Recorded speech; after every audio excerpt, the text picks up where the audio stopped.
voina chuan guitar lesson thar kan zir ho lenga voina kan zir ho le tur chu Emmanuel Lalremruata min liamsan ti hlarun sakha guitar Perhdan kan zirang helai kepo first fret a karon vua alapa ngai chu G sharp in randa chuan kepo first fret kan vua chuan G in kan la tonga G hemi position hian kan hmang don ne ani lo chuan heta G major 7 kan hmang tela chord thla khaul sama heta G7 khana G ania kuzung u hian kuzung lain heta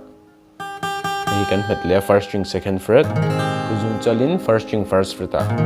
kami pathum kha kan hmanga chuan asang asi aniama di minor a minor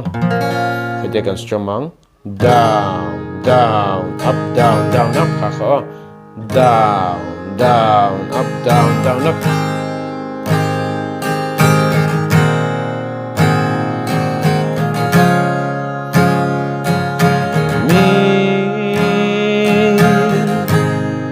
liamsan بضحك للإنا نا نا نا نا نا نا نا نا نا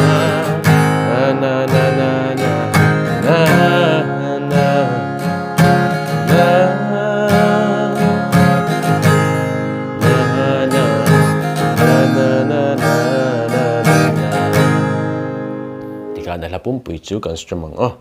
ala nang karon play mil lenga uluk definitely lo ngai thlale don nya